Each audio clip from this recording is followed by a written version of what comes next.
Mes chers compatriotes, la campagne électorale pour l'élection présidentielle s'est ouverte il y a 48 heures, sous fond de tensions politiques et de grandes incertitudes sur l'avenir que nous réserve l'issue de ces élections.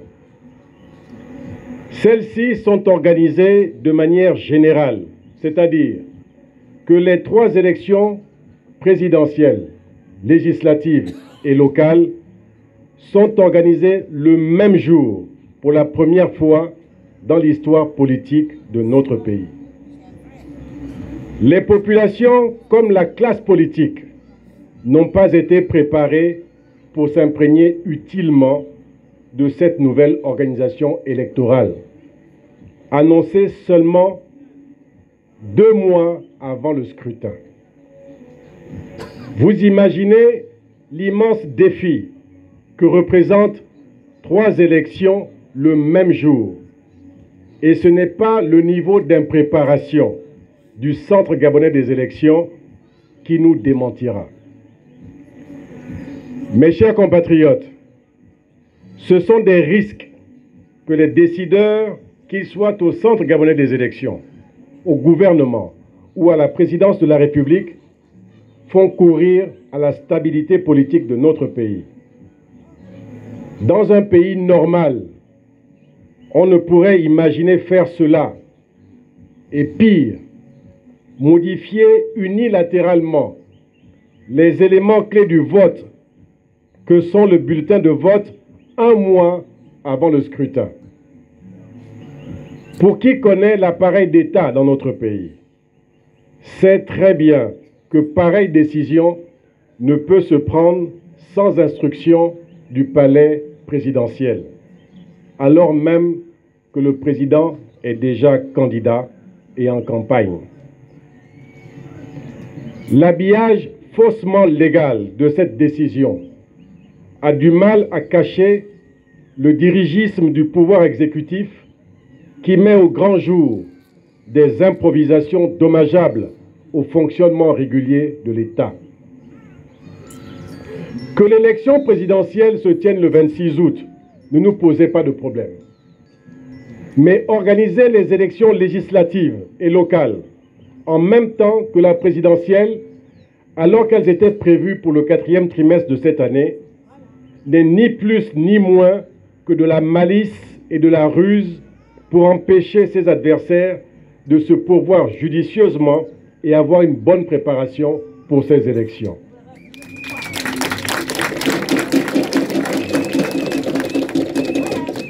Tel une hydre, ce régime est insatiable et ne recule devant rien pour conserver le pouvoir, fût-il au détriment de la sécurité du peuple.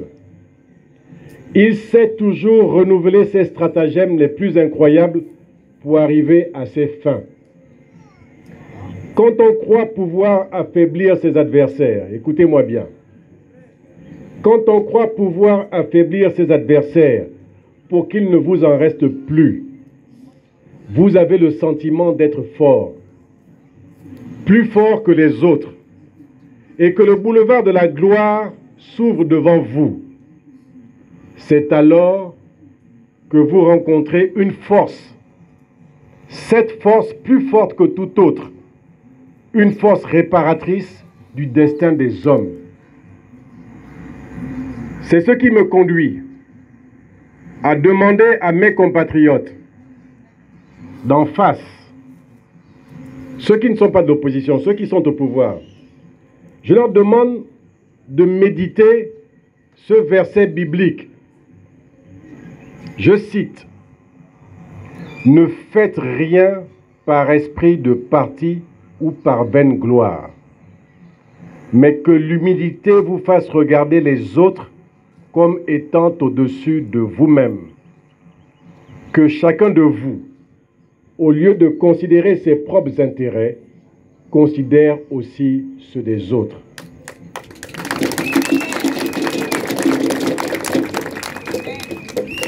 Mes chers compatriotes, la malice ou la force pour contraindre ses adversaires, comme l'achat de conscience, la menace ou la coercition pour faire plier un opposant à soi sont autant d'antivaleurs rédhibitoires à un rassemblement nécessaire pour guérir un pays malade.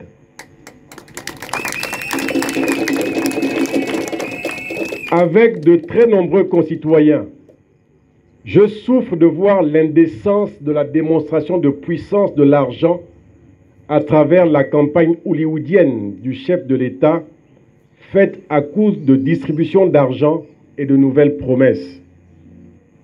Elle vient contraster avec la résilience des populations qui font face à une envahissante pauvreté et une peur du lendemain. Cette élection, mes chers compatriotes, porte en elle les germes d'un second tour électoral qui sera celui d'une crise générale, politique, économique et sociale.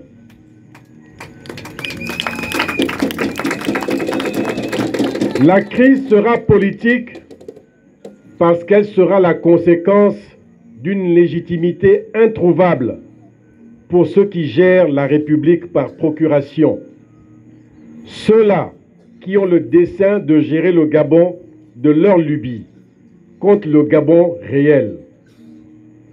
Ceux-là encore qui veulent opposer le Gabon de nos racines contre un Gabon importé.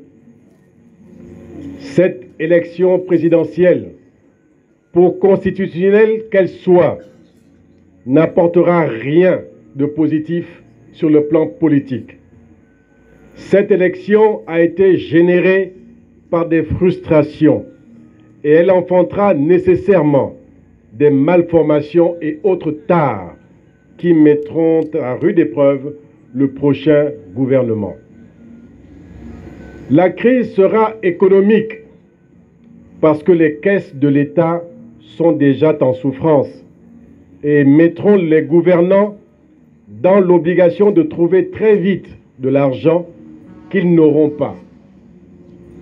Ce sont alors les concitoyens, les Gabonais, qui devront payer par des impôts encore plus importants la gabegie actuelle. Cette crise économique et financière de l'État entraînera, vous vous en doutez bien, une crise sociale qui risque d'être sans précédent. Mes chers compatriotes, cette situation est celle de notre pays. Elle est celle du Gabon. Pour alarmante qu'elle soit, elle ne doit pas nous faire peur. Elle doit nous motiver, nous galvaniser, pour vaincre le signe indien de l'échec que nous ressentons tous.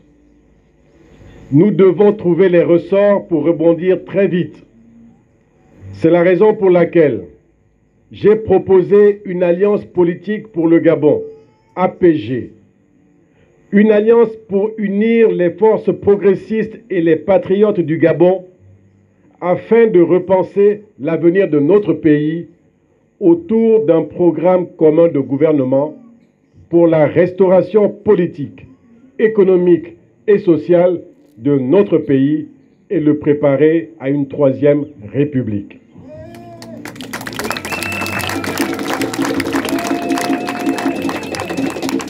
C'est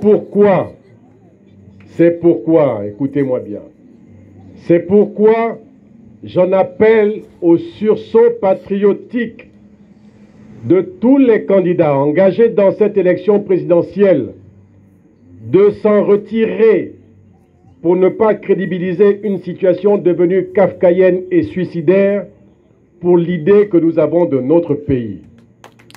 Je le dis et je le répète, c'est pourquoi j'en appelle au sursaut patriotique de tous les candidats de l'opposition engagés dans cette élection présidentielle de se retirer pour ne pas crédibiliser une situation devenue kafkaïenne et suicidaire pour l'idée que nous avons de notre pays. Rassemblons-nous pour construire ensemble le vrai Gabon, celui de demain. Il commence aujourd'hui. C'est un sacrifice pour le Gabon, pour le sauver de ceux qui se bâtissent contre lui actuellement. Ne pleurons pas demain ce que nous aurons manqué de faire aujourd'hui.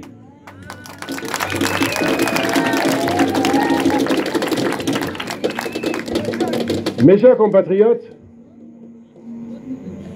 j'ai pratiquement tout dit. J'ai pratiquement tout dit. Et je voudrais juste vous rappeler que le Gabon, notre pays, mérite que nous puissions avoir des gens qui l'aiment. Mérite d'avoir des gens à la tête de ce pays, des gens qui aiment notre pays, des gens qui connaissent le Gabon, des gens qui connaissent les populations des Cook, des gens qui connaissent les populations de Mbigou, les gens qui connaissent les populations de Yem, les populations de Mabanda, les populations de Gamba, les populations de Lambaréné, qui connaissent toutes les populations du Gabon.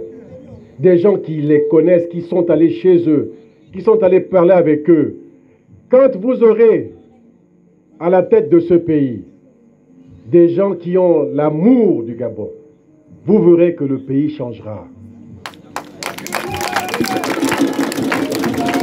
Vous verrez que le pays changera parce que je ne peux pas aller dans un village et essayer de trouver des solutions pour ce village si je ne parle pas avec les gens du village, si je ne connais pas les choses du village, si je ne connais pas les vrais problèmes du village.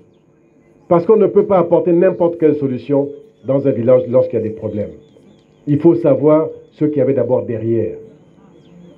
Il faut savoir ce qu'il y avait d'abord derrière si on veut voir devant. Parce qu'il y a des choses qu'on ne maîtrise pas. Donc, mes chers compatriotes, voilà ce que je suis venu vous dire cet après-midi. Voilà ce que j'ai voulu vous faire comprendre, vous faire passer comme message. Ce pays, c'est notre pays.